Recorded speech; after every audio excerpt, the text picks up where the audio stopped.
नमस्कार साथियों, स्वागत है आपका ज्ञानार्पण परिवार में।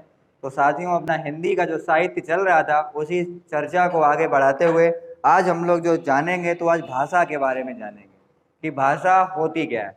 और भाषा को जानने से पहले थोड़ी सी हम लोग आपसे चर्चा करना चाहेंगे कि जो हम लोगों ने आदिकाल के बारे में चर्चा कर ली थी कि आदिकाल को नाम सबसे पहले आदिकाल किसने दिया था? आचार्य हजारी प्रसाद द्विवेदी जी ने दिया था। आदिकाल को वीर गाथा काल किसने कहा था? आचार्य रामचंद्र शुक्ल जी ने कहा था। आदिकाल को आपका जो प्रारंभिक काल या आरंभिक काल किसने कहा था? मिश्र बंधुओं ने कहा था। आदिकाल को बीज बपन काल किसने कहा था? महावीर प्रसाद द्विवेदी जी ने कहा था। आदिकाल को सिद्ध सामंत काल किसने कहा? तो आदिकाल को सिद्ध सामंत काल राहुल शंकरत्यायन जी ने कहा था। आज हम लोग जो बात करेंगे वो रीतकाल के बारे में थोड़ी सी चर्चा कर लेते हैं कि रीतकाल को रीतिकाल किसने कहा, रीतकाल को अलंकृत काल किसने कहा, रीतकाल को कला काल किसने कहा, रीतकाल को श्रृंगार काल किसने कहा। इसके बारे में चर्चा करने के बाद हम लोग आगे सीधा बढ़ेंगे, भाषा पर बढ़ेंगे। तो देखते हैं साथियों, रीतकाल को जो नाम दिया था, तो रीतकाल को रीतकाल नाम देने वाले थे आचार्य रामचंद्र शुक्ल जी। तो रीतकाल को रीतकाल किसने कहा? तो आचार्य रामचंद्र शुक्ल जी ने कहा। इसके बाद बात आती है कि रीतकाल को अलंकृत काल किसने कहा? रीतकाल को अलंकृत काल किसने कहा? तो रीतकाल को अलंकृत काल कहा मिश्र बंधुओं ने कहा। किसने कहा? मिश्र बंधु ने कहा। और मिश्र बंधुओं ने कब कहा? तो 1913 में इन्होंने हिंदी का काल विभाजन किया था, अपने मिश्र बंधु विनोद में किया था। उसी में इन्होंने रीतकाल को क्या कहा था? अलंकृत काल कहा। इसके बाद रीतकाल को कला काल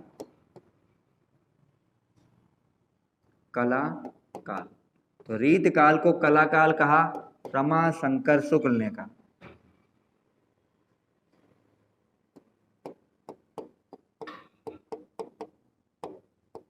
रमाशंकर शुक्ल या इन्हीं को कहते हैं रसाल। तो पूछा जाए कि रीतकाल को कलाकाल किसने कहा? तो रीतकाल को कलाकार रमाशंकर शुक्ल या किसने कहा? रसाल ने कहा। इसके बाद बात आती है कि रीतकाल को श्रृंगार काल किसने कहा? ये कहा पंडित विश्वनाथ ने। पंडित विश्वनाथ ने कहा। तो ये तो बात होगी हमारी रीतकाल को रीतकाल किसने कहा? आचार्य रामचंद्र शुक्ल जी ने कहा। रीतकाल को अलंकृत काल किसने कहा? मिश्र बंधुओं ने कहा। रीतकाल को कलाकाल किसने कहा? रामशंकर शुक्ल या रसाल ने कहा। इन्हीं का नाम क्या है? रसाल भी इनको कहते हैं। इसके बाद रीतकाल को श्रृंगार काल किसने कहा? तो पंडित विश्वनाथ जी ने कहा। उम्मीद करता हूँ साथियों आपको यह बात अच्छे से समझ में आ गई होगी। अब थोड़ी सी बात करते हैं कि जो भी आपके जो काल विभाजन किया गया, उन काल विभाजन में स्वर्ण युग किसे कहते हैं?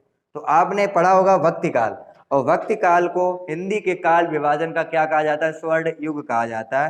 तो थोड़ी सी वक्ति काल के बारे में भी हम लोग चर्चा कर लेते हैं कि वक्ति काल क्या है। वक्ति काल के बारे में थोड़ा सा हम लोग जान लेते हैं। तो देखते हैं भक्ति काल, और भक्ति काल को क्या कहते हैं हम लोग? स्वर्ण युग कहते हैं। स्वर्ण युग कहते हैं। वक्ति काल को दो भागों में बांटा गया। एक तो आपका बांटा गया ज्ञान मार्गी, और एक आपका बांटा गया प्रेम मार्गी, या इसी को कहते हैं प्रेमाश्री। प्रेम मार्गी या प्रेमाश्री, और इसी को कहते हैं ज्ञान मार्गी या ज्ञानाश्री। ज्ञान मार्गी को भी दो भागों में बांटा गया, निर्गुण धारा और आपकी सगुण धारा। प्रेमाश्री या प्रेमा मार्गी को भी दो भागों में बांटा गया, राम भक्त और कृष्ण भक्त।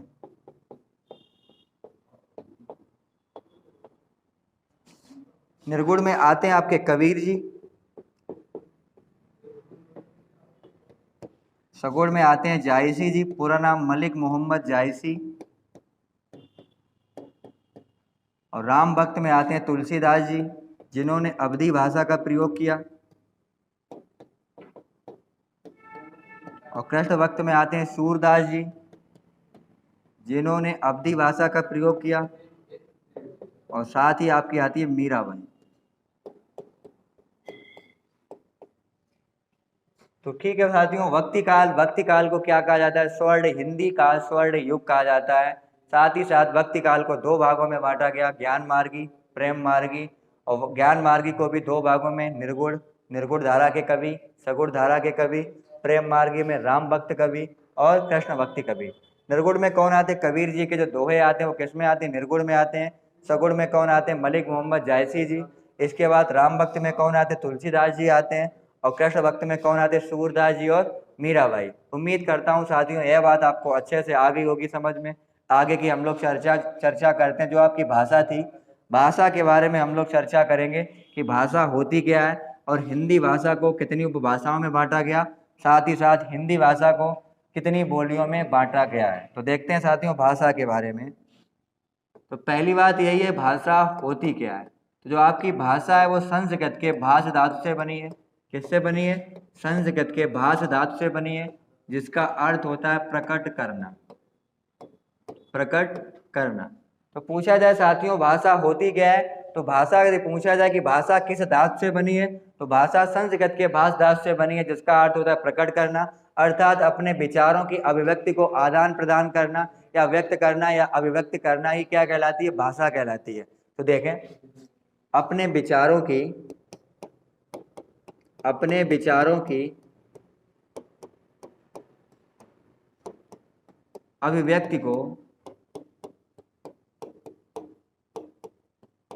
अभिव्यक्ति को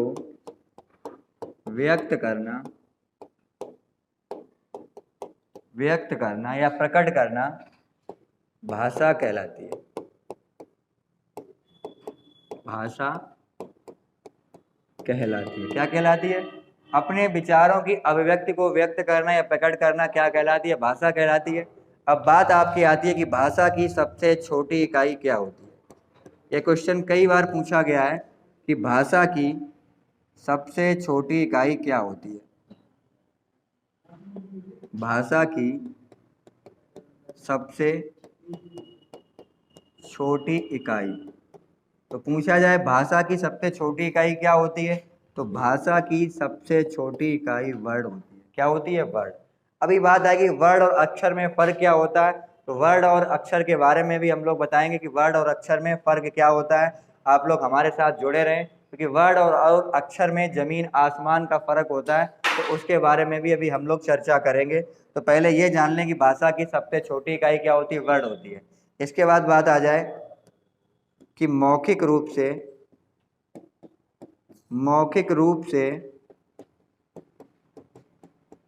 भाषा की सबसे छोटी इकाई क्या होती है।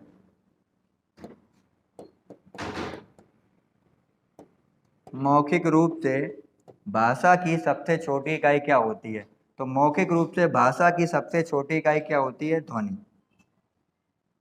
मौखिक रूप से भाषा की सबसे छोटी इकाई होती है ध्वनि। तो साथियों भाषा की सबसे छोटी इकाई वर्ड और मौखिक रूप से भाषा की सबसे छोटी इकाई क्या होती है? ध्वनि होती है।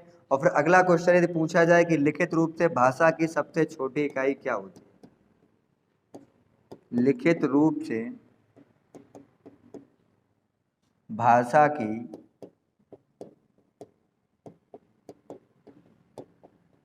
सबसे छोटी इकाई, तो लिखित रूप से भाषा की सबसे छोटी इकाई क्या होती है? वर्ड होती है। ध्वनि को थोड़ा और जान लें, ध्वनि को स्वनिम भी बोलते हैं या इसी को बोला जाता है ध्वनिग्राम। ध्वनिग्राम। तो लिखित रूप से भाषा की सबसे छोटी इकाई क्या होती है, तो लिखित रूप से भी भाषा की सबसे छोटी इकाई क्या होती है? वर्ड होती है। भाषा की सबसे छोटी इकाई पूछा जाए तो क्या होती है? वर्ड होती है। मौखिक रूप से भाषा की सबसे छोटी इकाई क्या होती है? ध्वनि या स्वनिम, या इसी को बोलते हैं ध्वनिग्राम बोलते हैं। उम्मीद करता हूँ साथियों ये बात आपको अच्छे से समझ में आ गई होगी। आगे जानते हैं कि अर्थ के आधार पर भाषा की सबसे छोटी इकाई क्या होती है। एक बार क्वेश्चन पूछा गया कि अर्थ के आधार पर भाषा की सबसे छोटी इकाई क्या होती है, तो देख लें अर्थ के आधार पर भाषा की सबसे छोटी इकाई। अर्थ के आधार पर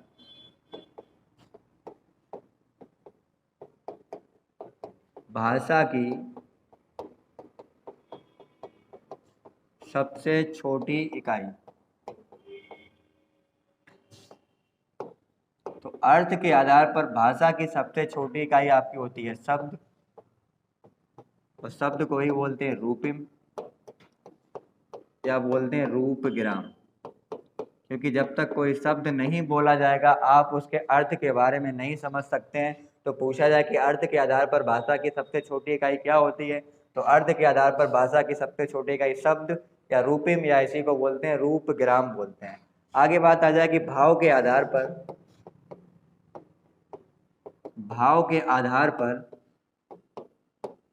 भाषा की सबसे छोटी इकाई, भाषा की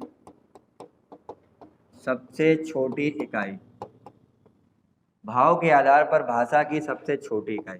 तो भाव के आधार पर भाषा की सबसे छोटी इकाई होती है वाक्य। तो साथियों, जब तक हम किसी के बारे में एक तो सेंटेंस नहीं बोलेंगे तब तक उसके भाव या व्यक्तित्व के बारे में नहीं जान सकते हैं। इसीलिए पूछा जाए कि भाव के आधार पर भाषा की सबसे छोटी इकाई क्या होती है, तो भाव के आधार पर भाषा की सबसे छोटी इकाई क्या होती है, वाक्य होती है। अब हम लोग बात करते हैं कि हिंदी भाषा को कितनी उपभाषाओं में बांटा गया और हिंदी भाषा को कितनी बोलियों में बांटा गया। तो देखते हैं हिंदी भाषा को कितनी उपभाषाओं में बांटा गया। तो हिंदी भाषा को 5 उपभाषाओं तथा 18+1 बोलियों में बांटा गया। आप साथियों, आप अचंभे में पड़ गए होंगे कि 18+1 कैसे आपने बोल दिया। अभी तक जो आप पढ़ते चले आए हैं कि 18 बोलियों में बांटा गया, तो एक जो बोली बढ़ाएगी वो राजस्थानी बोली में एक बागड़ी बोली बढ़ाई गई, लेकिन जो कुल भाषा रहती है वो 18 ही रहती हैं। 18+1 आपको जब लगाना है जब ऑप्शन में 18+1 आएगा। यदि 19 आएगा आप 19 नहीं मानेंगे। तो कभी यदि पूछा जाए कि भाषा को, हिंदी भाषा को कितनी बोलियों में बांटा गया, तो वैसे आप मानेंगे 18, और यदि ऑप्शन में 18+1 दिया गया तभी आप मानेंगे कि 18+1 में बांटा गया, क्योंकि बागड़ी बोली को राजस्थानी बोली में बढ़ा दिया गया। ठीक है साथियों, तो देखते हैं कि हिंदी भाषा को कितनी उपभाषाओं में बांटा गया। तो हिंदी भाषा को 5 उपभाषाओं में बांटा गया। तो एक तरफ आप डालेंगे उपभाषा और एक तरफ आप डालेंगे बोलियां।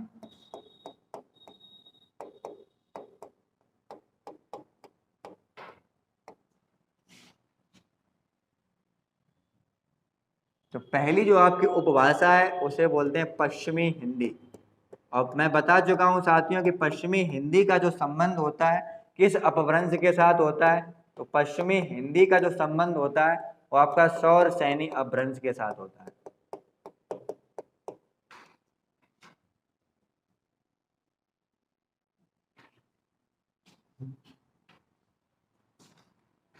तो डालें आप अपभ्रंश,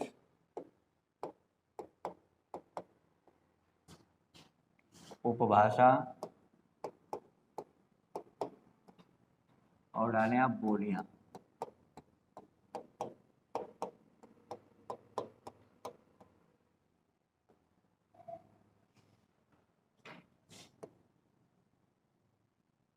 तो पहले आपका है सौर सैनी अपभ्रंश, और सौर सैनी अपभ्रंश से संबंध होता है आपकी पश्चिमी हिंदी का। और पश्चिमी हिंदी में 5 बोलियां रखी गई हैं। कौन कौन सी बोली है, तो पहली बोली आपकी खड़ी बोली। खड़ी बोली का ही दूसरा नाम है कौरवी। तो यदि चाहे कौरवी आ जाए चाहे खड़ी बोली आ जाए, बात एक ही है।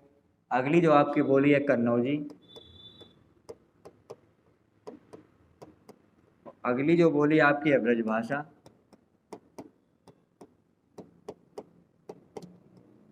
अगली जो आपकी बोली है बुंदेली।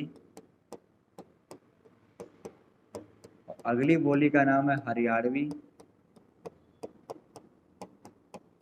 हरियाणवी का ही दूसरा नाम है आपका वांगरू। तो पूछा जाए पश्चिमी हिंदी का संबंध किस अपभ्रंश के साथ है, तो पश्चिमी हिंदी का संबंध सौर सैनी अपभ्रंश के साथ है। पश्चिमी हिंदी में कौन कौन सी 5 बोलियां बोली जाती हैं, खड़ी बोली। खड़ी बोली का दूसरा नाम क्या है, कौरवी। इसके बाद कन्नौजी। इसके बाद आपकी ब्रजभाषा, बुंदेली, हरियाणवी। हरियाणवी को अन्य किस नाम से जानते हैं, तो वांगरू के नाम से जानते हैं। अगली हिंदी का नाम है आपकी पूर्वी हिंदी। पूर्वी हिंदी। और पूर्वी हिंदी जो आपकी ली गई किस अपभ्रंश से ली गई, तो अर्धमागधी अपभ्रंश से इसका संबंध है। अर्धमागधी अपभ्रंश। पूर्वी हिंदी में कौन कौन सी बोलियां आती हैं? अवधी आती है, बघेली आती है, अगली आपकी आती है छत्तीसगढ़ी आती है। अगली देखते हैं कौन सी हिंदी। तो अगली जो आपकी हिंदी है बिहारी हिंदी है।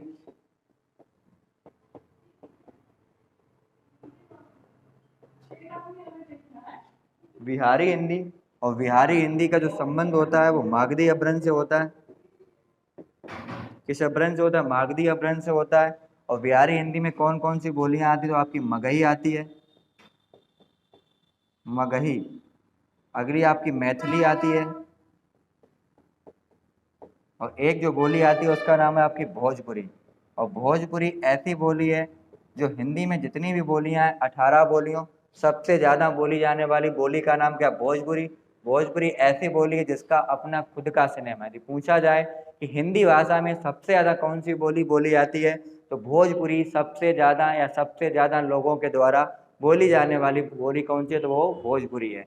ठीक है साथियों, आगे देखते हैं कि कौन सी हिंदी। आगे जो हमारी चर्चा रहेगी वो आपकी राजस्थानी हिंदी के बारे में चर्चा रहेगी।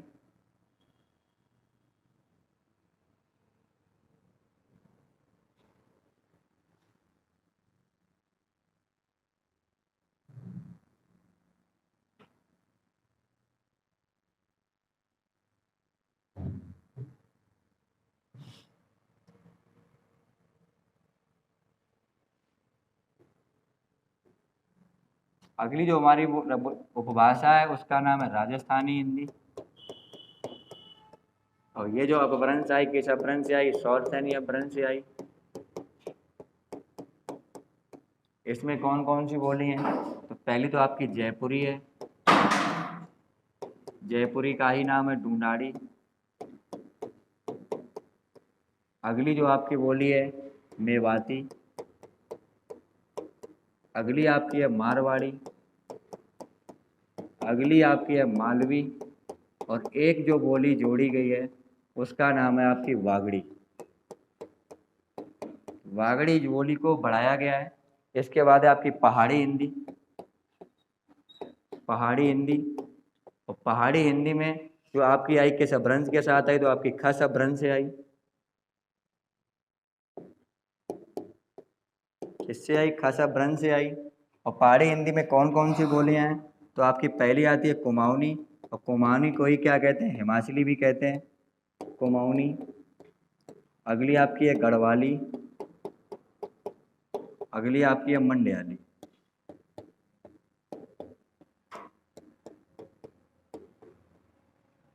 तो देखें भाई पहाड़ी हिंदी में कौन कौन सी बोली है। पहाड़ी हिंदी का किस अपभ्रंश के साथ संबंध है? खस अपभ्रंश के साथ संबंध है। कुमाऊनी आती है, गढ़वाली आती है, और कौन सी आती है? मंडयाली आती है। इस तरह से जो आपकी 5 उपभाषाएं हैं, और 5 उपभाषाओं को कुल कितनी बोलियों में बांटा गया? तो 18 + 1। तो एक जो आपकी बोली बढ़ाएगी वो कौन सी बढ़ाएगी? वागड़ी बढ़ाई गई।